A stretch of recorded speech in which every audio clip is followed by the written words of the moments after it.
Assalamualaikum warahmatullahi wabarakatuh, teman-teman. Ini di konten pertama saya di konten tanpa edit. Kita akan berbicara tentang perjalanan khusus pendidikan dan sebagainya. Kita bertemu dengan Kang Ramdhani. Nah, ini pendiri komisaris perusahaan Purpress ya. Purpress. Nah, bisa diceritakan ada keturunan pengusaha atau keturunan Ustadz? Saya keluarga pesantren sebenarnya. Orang tua saya punya pesantren kecil di Ciamis ya.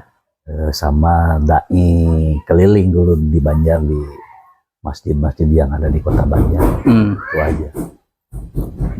Kalau dari segi pengusahanya, apa ada darah pengusaha atau jadi pengusaha itu terdesak aja gitu?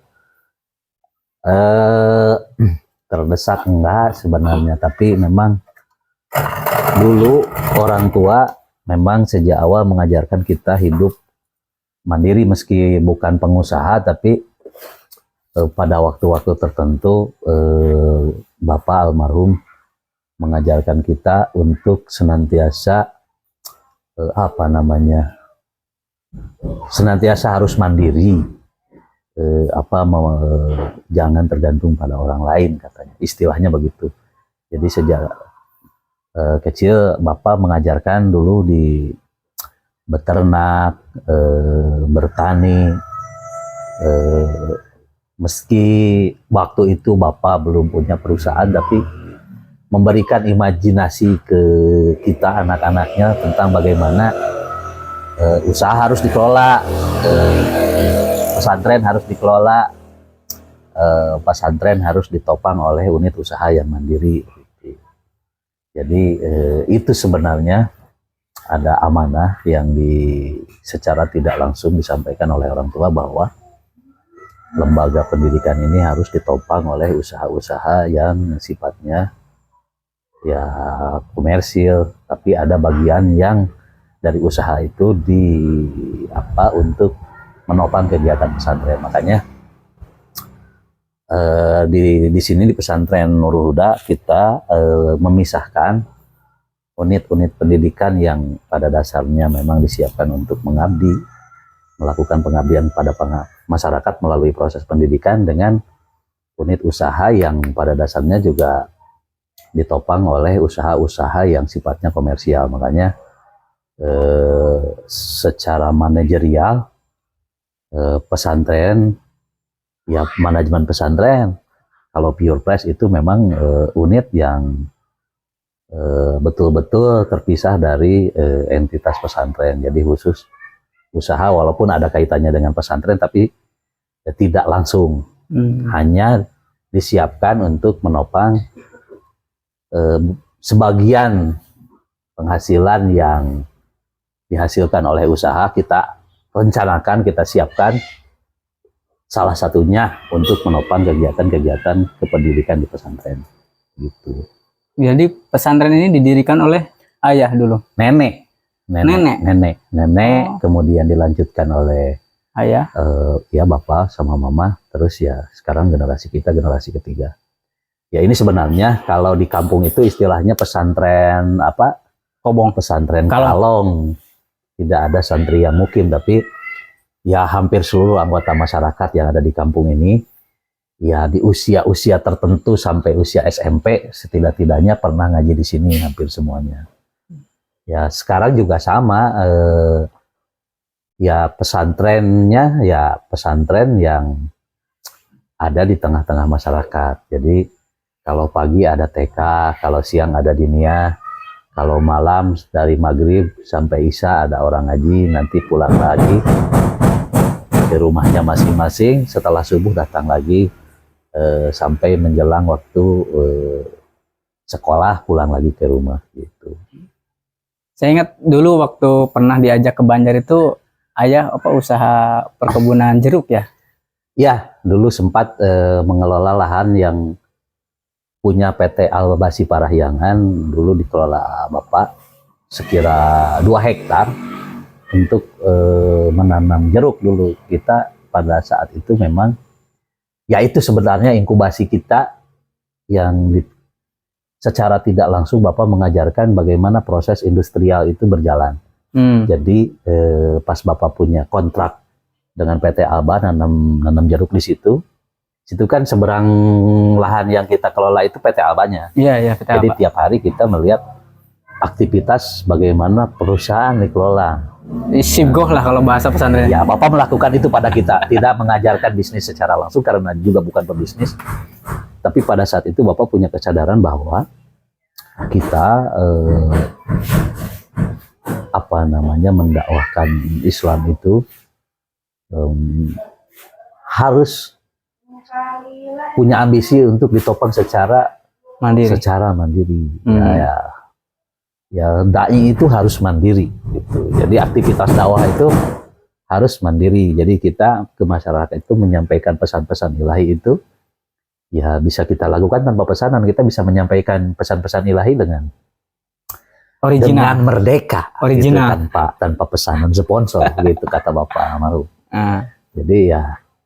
Jadi mengajak mendidik kita dulu di kebun jeruk. Mengajarkan bagaimana pertanian itu dikelola, lahan dikelola, hasil akhir dari lahan panen dipasarkan. Ya kita melihat secara langsung dan juga PT Alba dikelola waktu itu. Aktivitas karyawan, aktivitas para eksekutif ketika melakukan negosiasi dengan buyer, nah, itu yang kita lihat waktu itu kan gitu. Jadi terinspirasi. Ada terinspirasi juga, ada terdorong, ada dia secara tidak langsung meresap ke dalam bawah sadar bahwa nah di samping kita punya cita-cita ideal dalam hidup, nah, harus begini nih, kita harus ya ada nilai-nilai seperti itu juga yang kemudian secara tidak langsung tertanam di bawah sana. Ya akhirnya ya kita kan sama-sama merantau, sama-sama jadi aktivis, pergi semua keluar kota. Saya Ayah yang jaga gawang di sini.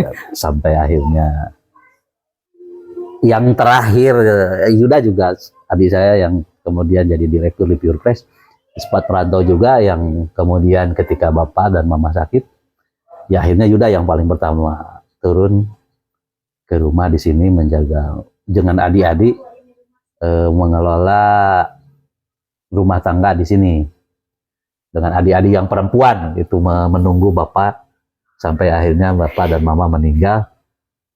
Ya saya juga sudah di Kalimantan, akhirnya dipanggil pulang ke Ciamis ya untuk pesantren ini. Ya menemani lah gitu, bersama-sama sebagai bagian dari tim untuk menjaga yatirkah istilahnya warisan orang tua ya, lembaga yang dulu ditinggalkan oleh dari nenek ke bapak, kemudian akhirnya sekarang di generasi kita. Ya walaupun belum ketemu bentuknya seperti apa, tapi kita masih berproses ya. Yeah. Ini lembaga pendidikan, itu ada unit komersial, ini nanti ada unit-unit pengabdian ke masyarakat gitu. Jadi rencananya begitu. Jadi ini aktivitas pendidikan pusatnya di sini, nanti itu pusat komersial, nanti pusat pengabdian kepada masyarakat diampu oleh penanggung jawab yang juga secara profesional mengelola itu. Saya dengar tadi ada pengalaman dunia aktivis ya, organisasi. Sejauh mana pengalaman itu mempengaruhi dalam berbisnis dan berdakwah mungkin dengan model seperti ini? Ya sangat mempengaruhi sekali. Di samping dulu saya pernah di pesantren juga, karena pernah pesantren ya? 3 tahun saya pesantren di Mananjaya, 1 tahun di pesantren juga di Salopa, Tasikmalaya masih. Kemudian selama hampir 10 tahunan lebih saya bergelut di pelajar Islam Indonesia. Rasanya bohong kalau itu tidak mempengaruhi saya dalam mengelola apapun kan gitu. Ya ada nilai-nilai yang kemudian melekat dalam diri, yang ketika akhirnya itu dioperasikan ke dalam tindakan-tindakan yang sedang kita hadapi, baik itu dalam mengelola pendidikan pendidikan, bisnis, dan juga unit-unit kegiatan yang lainnya. Ya, pengalaman berstruktur di PI waktu itu di Pelajari Islam Indonesia ya betul-betul membantu bagi saya, karena apa namanya, itu betul-betul merupakan pengalaman hidup yang luar biasa, yang saya pikir tidak dilewatkan oleh banyak orang. Saya melewatkannya bertahun-tahun lamanya, bertumpus lumus dalam kegiatan aktivisme, dan itu sangat berpengaruh dalam keseharian ketika hari ini juga mengelola kegiatan-kegiatan yang saya dan tim hadapi saat ini. Apa yang paling berpengaruh dari pengalaman organisasi itu ke dalam menjalankan bisnis dan dakwah dan kehidupan sehari-hari? Ya, apa ya? Visi, leadership atau apa? Ada visi, ada pengelolaan manajerial, pengelolaan manusia, dan juga bagaimana visi diterjemahkan ke dalam pekerjaan-pekerjaan operasional itu harus memiliki nilai, dan yaitu pengalaman-pengalaman yang mengendap dalam kegiatan aktivisme itu ya bagaimana berkegiatan itu harus memiliki nilai dan dampak yang lebih luas, memiliki kemanfaatan yang juga yang lebih luas, kan gitu. Yaitu yang saya pikir sangat mempengaruhi ketika saya menjadi aktivis. Jadi ketika berkegiatan itu pola kerja dalam hal mengelola tim, dalam mengelola jejaring, dalam mengelola ekosistem yang berkaitan dengan bisnis, misalkan jalur supply, kita dalam mengelola supply chain juga berbasis kelompok, berbasis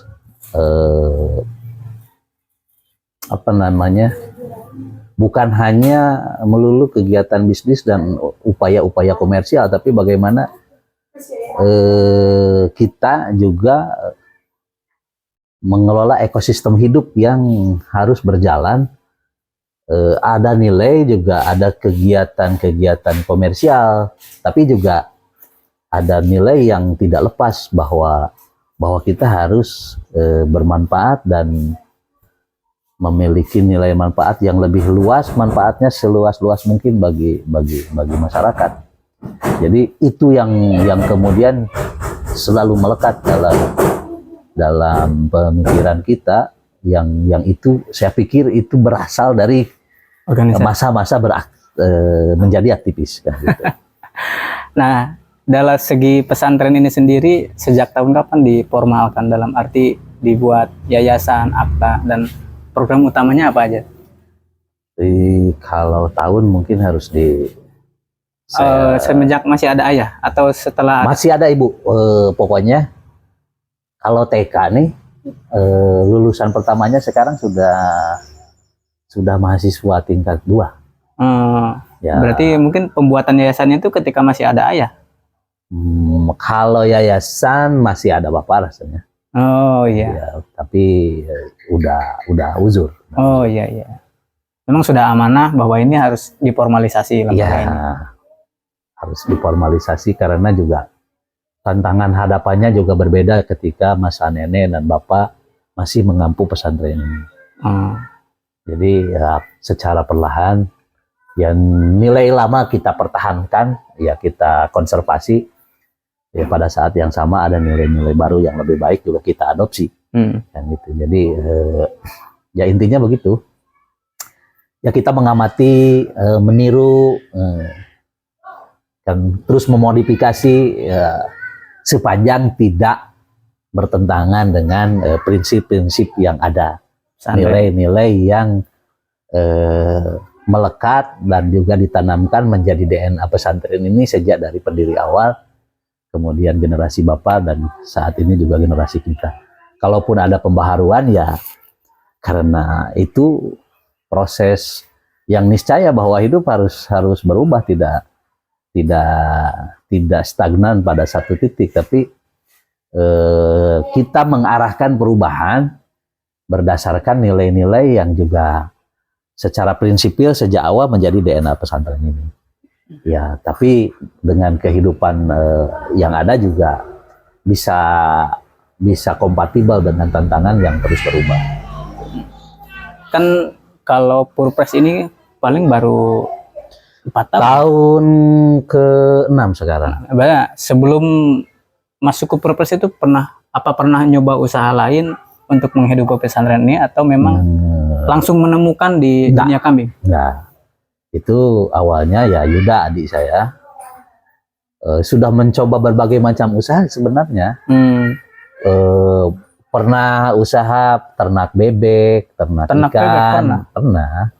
Puyuh juga sampai ke 6.000 populasi. Oh iya, dulu saya ingat itu. Karena di Unggas itu rupanya sudah sangat berdarah-darah persaingannya, dan juga kita tidak bisa bersaing dengan industri besar, terutama di pakan ya. Karena semua tergantung pada pakan yang diolah di pabrik. Yeah. Dan itu sangat tergantung juga dengan kurs kan gitu. Iya. Nah, itu kan sudah tidak naik turun nilai mata uang. Ya, sudah tidak tertolong lagi untuk peternak-peternak kecil seperti kita. Udah mentok lah. Udah mentok, sudah bisa. Kalau bukan hanya mentok, tapi sudah nombok tiap hari. Oh, nombok. Ya, udahlah. Rugi bandar. Ya, udah dibangkrutkan saja. Akhirnya sisa-sisa kebangkrutan itu, ya kita berpikir, apa sih usaha yang bisa dikembangkan di kampung ini, dan sumber dayanya ada. Nemulah ya kambing itu. Berapa ekor pertama itu, Pak? 6 ekor. Dari 6 ekor? Dari 6 ekor ke paling modalnya di bawah 5 juta kalau mungkin ya, kalau ya sisa-sisa bangkrut dan pensiun muda dari desa kan gitu. Sebagai pegawai desa. Saya ingat juga pernah jadi pegawai desa, pensiun, terus beli kambing. Ya dapatlah 6 ekor. Oh, saya kira di atas 10 modal lawannya. Enggak, dikembangbiakan terus. Ya sampai akhirnya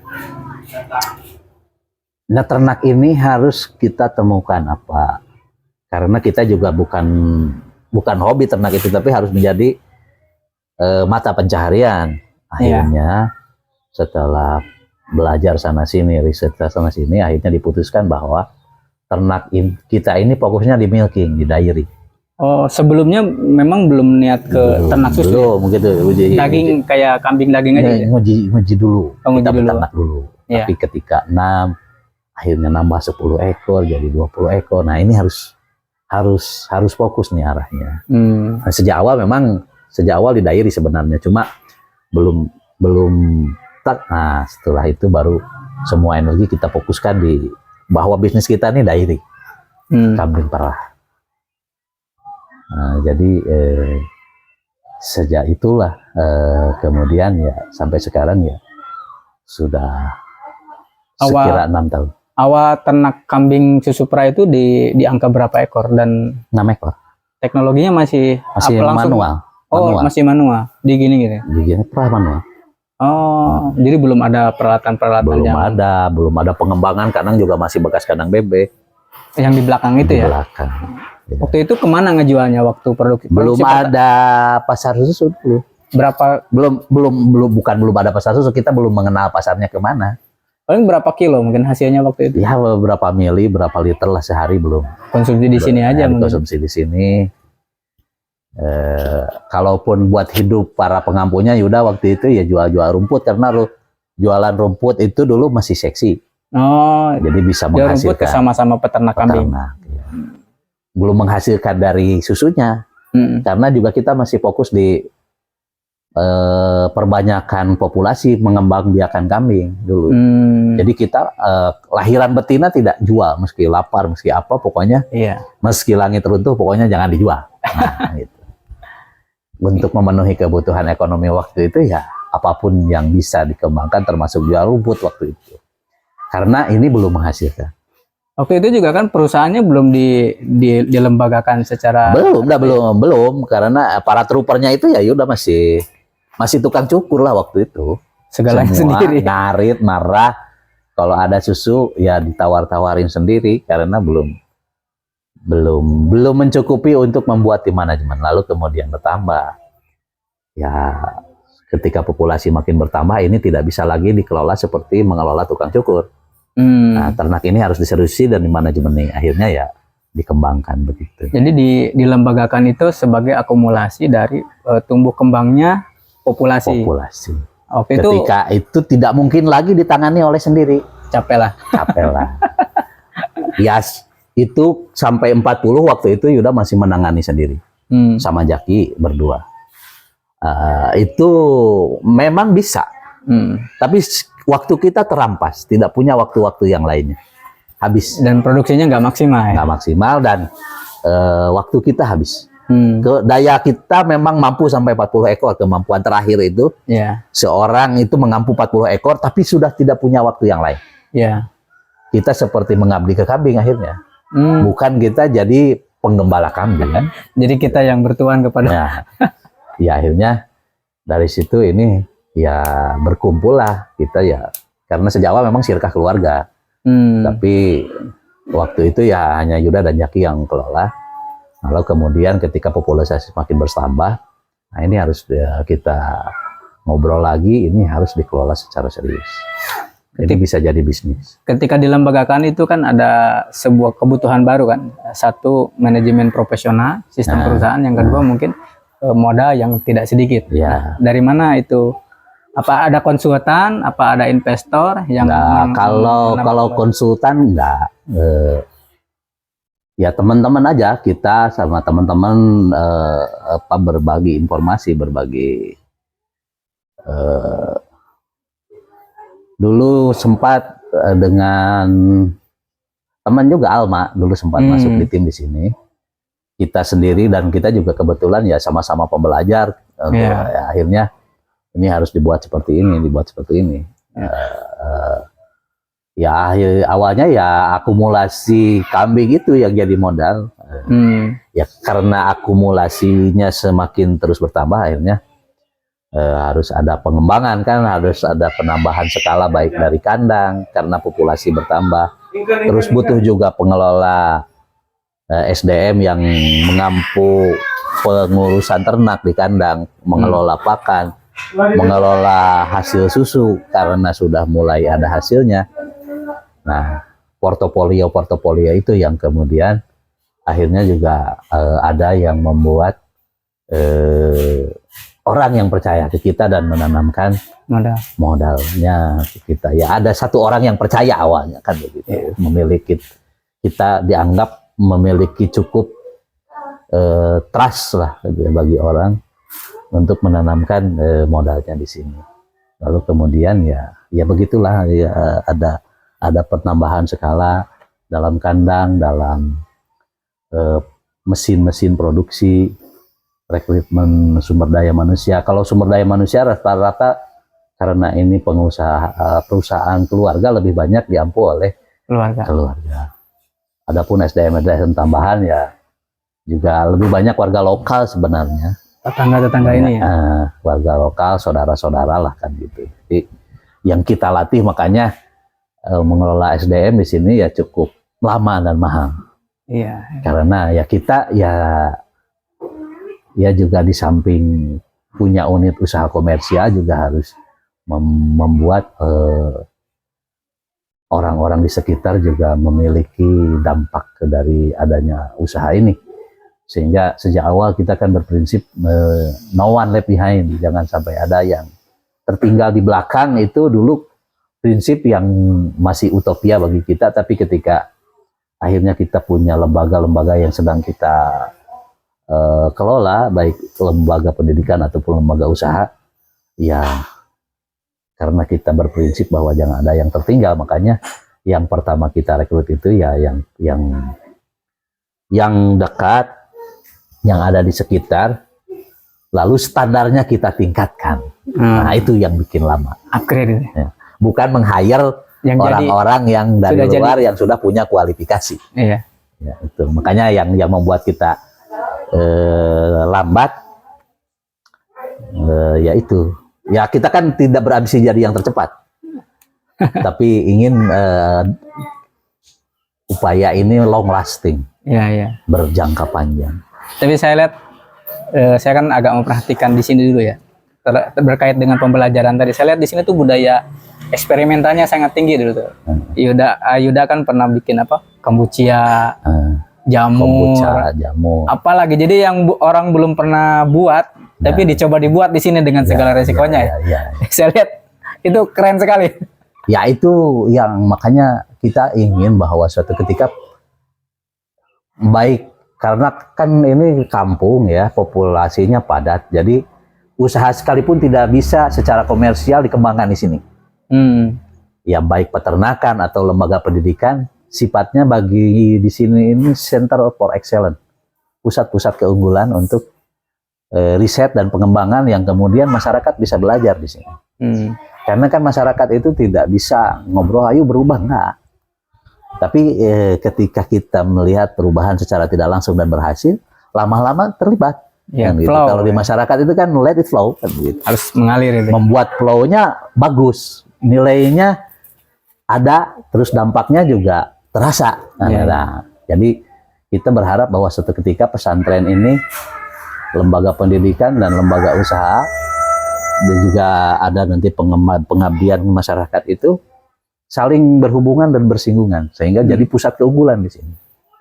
Dari unggul dalam mengelola pendidikan, dalam mengelola usaha, dalam mengelola pengabdian kepada masyarakat. Jadi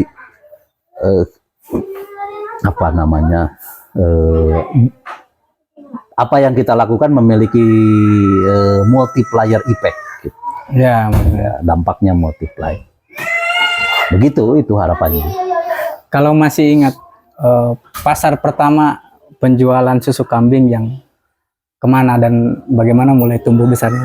Dulu ya apa ya, segala coba kita masuki. Yang agak serius dan kan kalau pasar manual mungkin jual ke teman dan sebagainya. Ke yang agak serius. Apa kita dulu yang paling,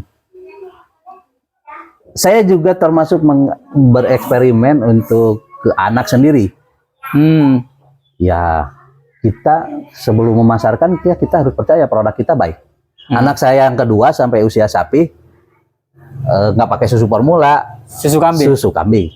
Oh. Ya dengan cara itu kita punya moral untuk berkomunikasi ke orang lain. Konsumen pertama kita pasarin ke posyandu. Nah, posyandu, MPASI dan lain-lain. Jadi portofolionya anak sendiri. Anak sendiri. Gitu. Saya sudah dijamin. Nah, saya percaya produk saya baik karena portofolio anak saya sendiri, saya menjadi taruhannya kan. Role modelnya jelas. Ya, kira-kira begitu. Terus ke teman-teman posyandu. Ke teman-teman posyandu, lalu terus aja di pasar, dikampanyekan di marketplace, lalu kemudian bertemu ke industri, kita menyuplai industri susu bubuk bahan bakunya. Itu kan udah masuk ke industri, pasti ada tuntutan yang lebih atau apa aja tuh tantangannya ketika masuk ke industri ya, yang paling banyak sih quantity ya. Quantity. Ya, jadi kita kuota. Lu udah memenuhi waktu itu? Waktu itu pun kita ditantang dari awal, per pekan itu 500 liter per pekan. 500 liter. Di sini produksi sudah sejumlah? Kita waktu itu belum. Masih sedikit, makanya kita mengepul dari teman-teman sampai ke Sumedang, ngepul susu ke Bogor, kita sampai ke Condet, Jakarta Timur. Jadi untuk memenuhi kuota itu ya, dari sini yang utamanya, tambahannya dari tempat lain. Tempat-tempat lain.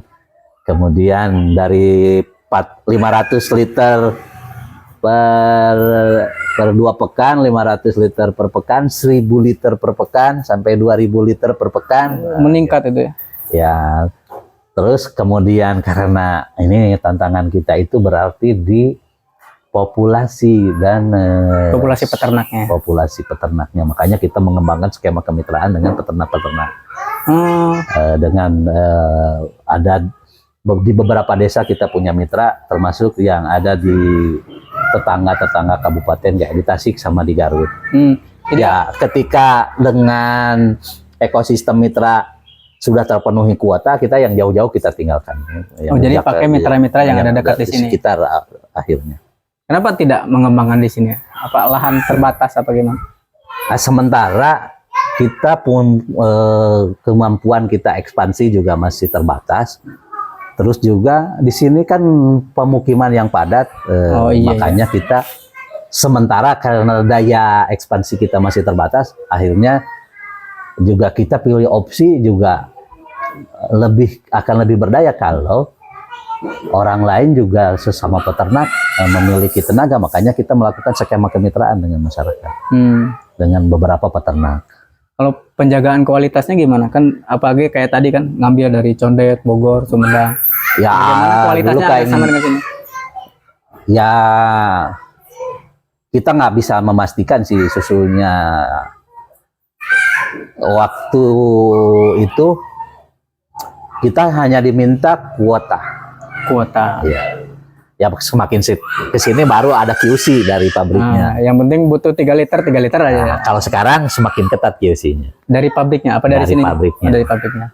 Nah, ketika QC-nya semakin ketat, ya kita juga melakukan supervisi ke mitra-mitra supaya kualitas pengelolaan tata laksana kandang dan kualitas susunya jangan sampai jomplang dengan yang kita punya. Meski kita sudah pakai mekanisasi, tapi juga di mitra-mitra kan masih standar peternak biasa. Ya makanya terus kita supervisi tata kelola mereka, dari mulai kesehatan hewan, dari mulai tata laksana kandang sampai kemudian ke pemrosesan hasil akhirnya juga kita supervisi mitra-mitra itu. Jadi kualitasnya sudah bisa setara lah dengan yang kita miliki di sini. Ya. Itu kan sekitar 2-3 tahun yang lalu ya. Nyuplainya ke beberapa pabrik atau pasar tunggal apa gimana itu? Kalau kita sih dulu supply ke satu pabrik aja. Satu pabrik aja. Lah sampai sekarang aja. Kalau sekarang karena ada perubahan landscape di pasar, ya kalau dulu yang kita punya kuota, kalau sekarang teman kita yang punya kuota kita nitip hasilnya. Oh, dulu orang lain nitip ke kita. Sekarang kita agak nitip orang lain. Orang lain karena perubahan situasi di pasar. Dan kita juga sedang menggarap segmen pasar yang lain, yaitu susu murni. Ya, dengan kunjungan ke PAM, menggarap outing kelasnya sekolah-sekolah. Oh, jadi karena itu di pasar itu sedikit ada perubahan landscape, kemudian coba buka pintu bisnis baru lah. Pasar yang lain. Salah satunya apa ya aja tuh? Kunjungan itu kunjungan dari sekolah-sekolah. Kita tawarin ke sekolah-sekolah. Kebetulan di sekolah kan ada outing class ya. Outing class. Berarti di sini kayak wisata edukasi apa gimana? Ya, wisata edukasi. Datang ke sini ya kita berikan akses untuk melihat proses bagaimana ternak dikelola, hasil susu diproses dari susu murni menjadi bahan-bahan kayak yogurt, es krim gitu. Saya lihat proses sampai dari Garut pernah datang ke sini ya. Paling dari pesantren Darussalam Garut, dari Cinta Kersamana. Oh, Darussalam yang pesantren tua itu bukan? Sebelum Limbangan, di sisi kanan, yang pelangnya gede. Iya.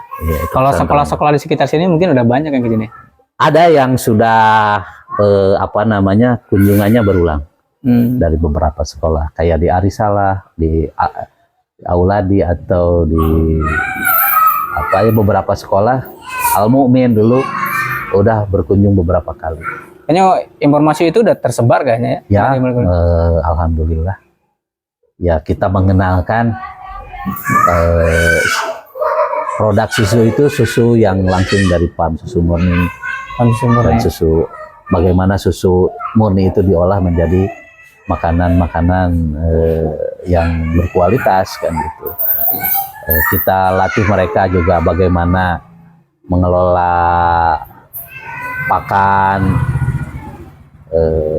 apa yang ada di PAM ya kita latihkan ke mereka yang bertugas. Sampai kayak nyuci kotoran, ya kira-kira merah susu, nasi makannya gitu, mandiin. Nggak sampai, mandiin karena waktunya terbatas. Waktunya terbatas. Item-item yang paling memungkinkan dengan kunjungan yang singkat Ya, tapi juga ya tinggal kita kasih paket nih mau gini begini.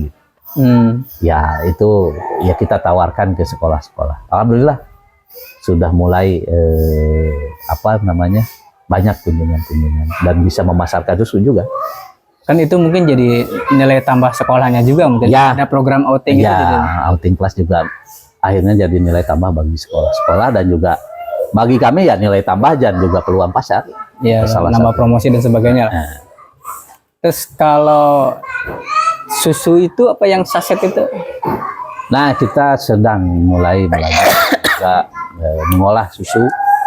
Jadi tidak hanya menjual bahan mentah, tapi kita juga belajar sekarang mengolah menjadi bahan jadi. Cuma ya masih terkendala dengan perizinan, masih berproses. Apa namanya, singkal ya? Ya, singkal. Ya. Iya. Berarti itu susu manis, Susu bubuk. susu bubuk Ya. buat diseduh instan gitu ya? Insan ya. Susu instan. Susu instan. Nah itu hambatannya gimana, kan kalau tren susu kambing sama tren susu sapi itu saya yakin agak jauh ya? Ya, karena kalau industri susu sapi kan sudah mapan, sudah Ya. sejak zaman kolonial. Kalau susu kambing kan baru ngetren sejak tahun 2000-an aja. Ya. Mulai Apa brand yang terkuat itu kalau susu? banyak susu. Ada Etawa ya? Etawalin, ada Etawaku, ada apa namanya? HPAI, HNI Oh, ada HNI, punya. ya. Heeh. Iya. Banyak brand di pasar. Saya tuh pernah ketemu, saya kan di Cibubur, tetangga saya itu ada peternak kambing. Heeh. Saya ngobrol-ngobrol kan, kamu dari mana? Dari Ciamis. Kenal ini dong, Yuda kan? Ya kenal lah, itu kan kakak saya bilang, saudara saya. Ya, dia tuh, jadi nama Purpres ini dikenal di apa? Di komunitas peternak kambing itu. Ya. Dia yang ingatnya tuh Yuda. Iya lah, itu saudara saya bilang. Kok dia sangat dikenal sekali di bangsa kami ya.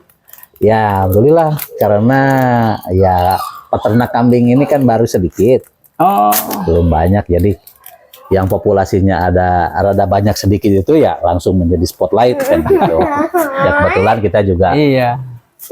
Yuda salah satu pendiri Asosiasi Peternak Kambing Perah Nasional. Oh gitu. Jadi ya alhamdulillah lah kalau untuk urusan itu ya kita masih kenal dengan para peternak senusantara ini ya. Kalau di Jawa terutama ya kita suka bersilaturahim dengan mereka, berbagi gagasan, Iya. berbagi pengalaman. Sekarang berbicara visi, mungkin ya ambisi. Ya, Apa ambisi yang masih ada atau masih banyak dalam benak terkait bisnis dan dakwah pesantren ini? kalau pesantren mungkin ya karena kemarin kita baru fokus di pengelolaan usaha. Ya saya sebenarnya yang paling dititipkan oleh orang tua itu pesantren sebenarnya. Oh, pesantrennya. Ya. Karena usaha itu, karena yang ngelola pesantren juga manusia dan harus hidup, harus bermata pencaharian, lalu kita juga berbisnis kan. Iya.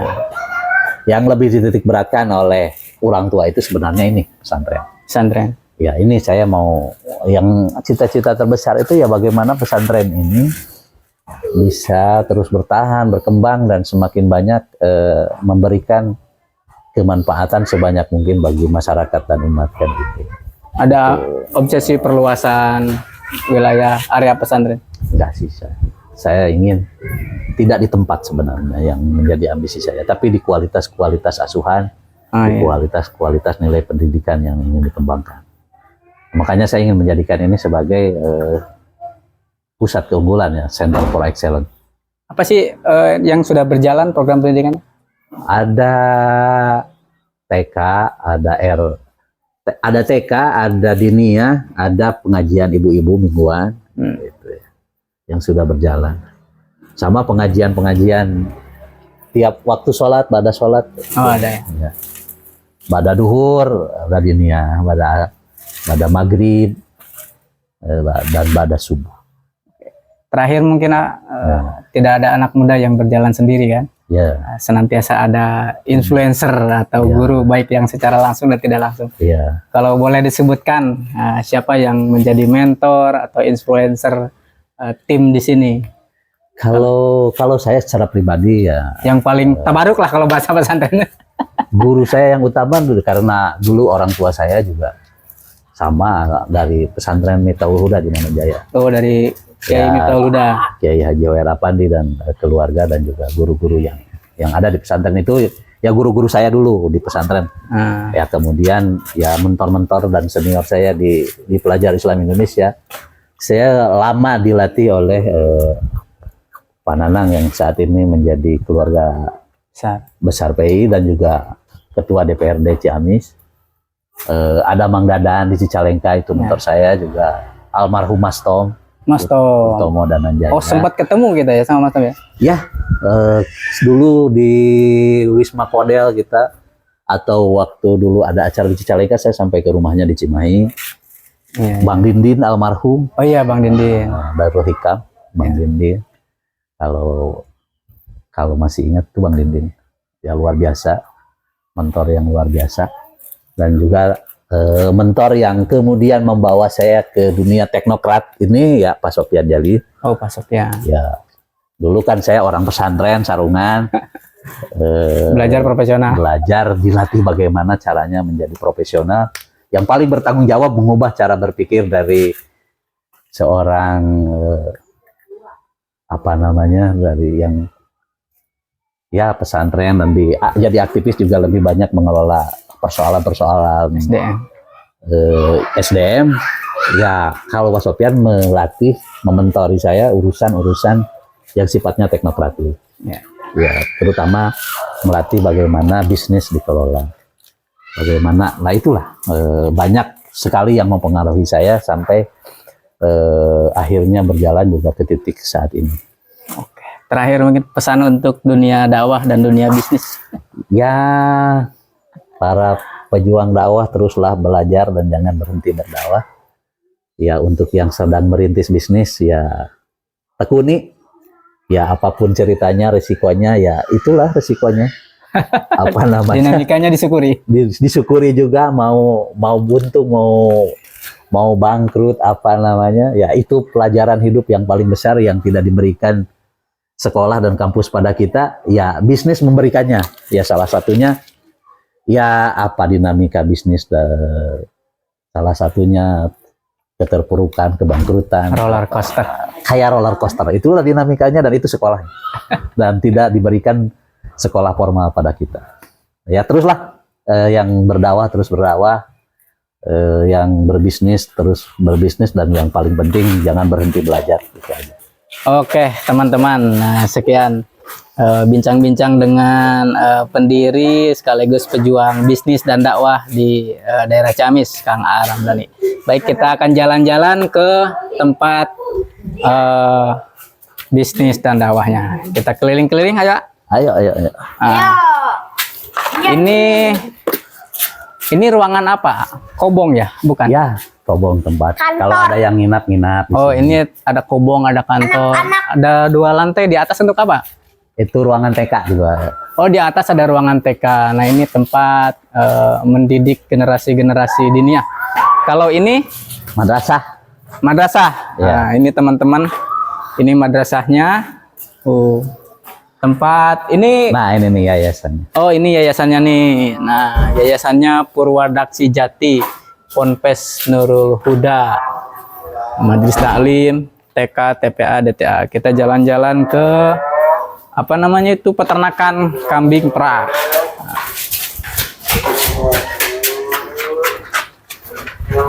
Ini mobil operasional.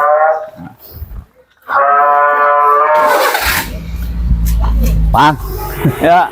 Yuk. Nah, kita jalan-jalan. Tuh, ada perkebunan cabai rawit. Cabai keriting, cabai rawit. Kayaknya. Nah. Senang ya mengelola bisnis bersama keluarga. Ya. Belajar bersama. Ada senangnya, ada ya itulah, ada dinamikanya juga, ada tidak senangnya kadang-kadang karena apa namanya, tidak mudah melatih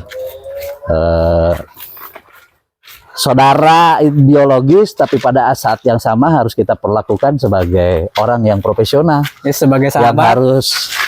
menjalankan SOP dan target Sebagai saudara, sebagai sahabat, sebagai tim dan partner. Nah, ini peternakan kambingnya.